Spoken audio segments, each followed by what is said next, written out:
ঝমঝমিয়ে বৃষ্টিতে চারপাশ অস্পষ্ট। শিয়ালদাহ আদালতের সামনে প্রস্তুতি নিয়ে অপেক্ষা করছেন পুলিশ কর্মীরা।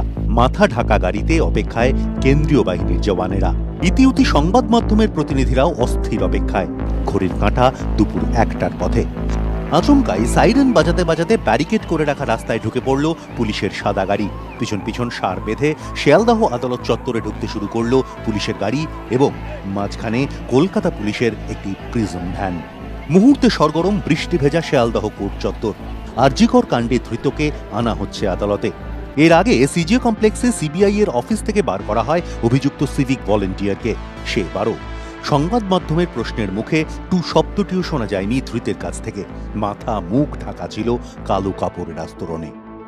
কালো কাপড়ে মুখ ঢাকা পড়লেও কুকীর্তি ধামাচাপা দেওয়া যাচ্ছে না। জানা গিয়েছে এত বড় অপরাধ সংগঠিত করা অভিযুক্তের চোখে মুখে সর্বদা এক ডোন্ট কেয়ার ভাব।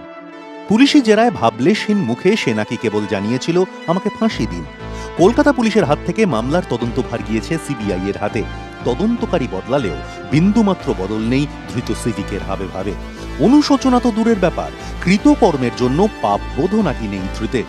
সংবাদ সংস্থা পিটিআইকে এক সিবিআই আধিকারিক জানিয়েছেন, তাদের কাছে আরজি করে মহিলা চিকিৎসককে ধর্ষণ এবং খুনের ঘটনার বিশদ বর্ণনা দিয়েছেন অভিযুক্ত।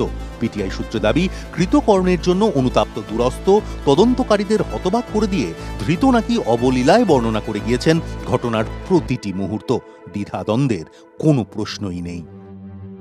আগেই জানা গিয়েছিল অভিযুক্ত সিভিক ভলেন্টিয়ার পর্নোগ্রাফিতে আসক্ত। সবসময় মোবাইলে ঠাসা থাকত নানা ধারার নীল ছবি। শুধু পর্নোগ্রাফির নেশাই নয়, ধৃতের অবাধ আনাগোনা ছিল যৌনপল্লীতেও। পিটিআই এর কাছে সিবিআই এর ওই আধিকারিক দাবি করেছেন, অভিযুক্ত ব্যক্তি মূলত বিকৃত পর্নোগ্রাফিতে আসক্ত, রয়েছে মানসিক বিকৃতিও।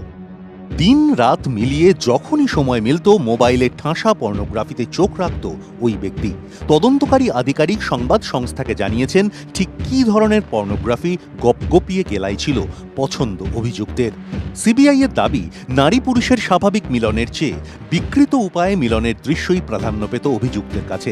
সেই ধরনের ভিডিও দেখতেই অভ্যস্ত ছিল সে।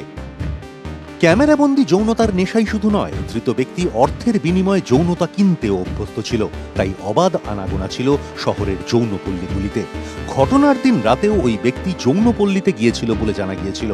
সিবিআই কর্তা পিটিআইকে জানিয়েছেন, অভিযুক্তের মানসিক বিশ্লেষণ সংক্রান্ত পরীক্ষা নিরীক্ষার জন্য সেন্ট্রাল ফরেন্সিক ল্যাবরেটরিকে দায়িত্ব দেওয়া হয়েছিল। তাদের রিপোর্ট অনুযায়ী অভিযুক্তের মানসিক বিকৃতি রয়েছে, পাশবিক প্রবৃত্তি রয়েছে এবং সে গভীরভাবে পর্নোগ্রাফিতে আসক্ত। সিবিআই কর্তার কথায়, লোকটির কোনো অনুতাপ নেই, গোটা ঘটনার কথা প্রতি মুহূর্তের বর্ণনা সহ সে আমাদের জানিয়েছে। কোথাও হোঁচট খায়নি। ওর কোনো অনুতাপ রয়েছে বলেও মনে হয় না। সিবিআই কর্তা আরও জানিয়েছেন, ঘটনার সময় ঘটনাস্থলে যে অভিযুক্ত উপস্থিত ছিল তার একাধিক প্রমাণ মিলেছে। তবে তার সঙ্গে আর কেউ সেখানে ছিল কিনা সে বিষয়ে খোলসা হয়নি। গণধর্ষণ হয়েছিল কিনা তা নিয়েও প্রশ্নের উত্তর দেননি ওই সিবিআই কর্তা। অভিযুক্তের ডিএনএ নমুনার পরীক্ষা করা হয়েছে, তার রিপোর্ট প্রসঙ্গেও উত্তর মেলেনি। গত 9ই আগস্ট আরজিকরের জরুরি বিভাগের 4 তলার সেমিনার হল থেকে এক মহিলা চিকিৎসকের দেহ উদ্ধার হয়। তাকে ধর্ষণ এবং খুন করা হয়েছিল বলে অভিযোগ। এর পরের দিনই অভিযুক্তকে গ্রেফতার করে কলকাতা পুলিশ। সে পুলিশেরই সিভিক ভলেন্টিয়ার হিসেবে কর্মরত ছিল। যদিও অভিযুক্তকে গ্রেফতার করার পর তার পরিচয় নিয়ে পুলিশকে প্রশ্ন করা হলে সিভিক ভলেন্টিয়ার পরিচয় উজ্জ্ব রেখে পুলিশ কর্তা কেবল জানিয়েছিলেন, সে শুধুই একজন অপরাধী। পুলিশ সূত্রে জানা গিয়েছিল, অভিযুক্তকে সেদিন রাত 11টা নাগাদ হাসপাতালে ঢুকতে দেখা গিয়েছিল। ঘটনাস্থলের কাছে সিসিটিভি ফুটেজে তাকে দেখা যায় ভোর 4টে নাগাদ। হেডফোনের সূত্র ধরে এবং সিসিটিভি ফুটেজের ভিত্তিতে তাকে গ্রেফতার করে পুলিশ। পুলিশ সূত্রে আগেই জানা গিয়েছিল, ধৃত সে রাতে যৌনপল্লীতে গিয়েছিল, মদও খেয়েছিল। তার মোবাইল বোঝাই ছিল পর্নোগ্রাফির ভিডিওয়ে। পুলিশের কাছেও অপরাধের কথা অবলীলায় সে স্বীকার করেছিল। এবার সিবিআই কর্তাও একই কথা জানালেন। শুক্রবার ধৃতকে শিয়ালদহ আদালতে তোলা হলে বিচারক তাকে 14 দিনের বিচার বিভাগীয় হেফাজতের নির্দেশ দিয়েছেন।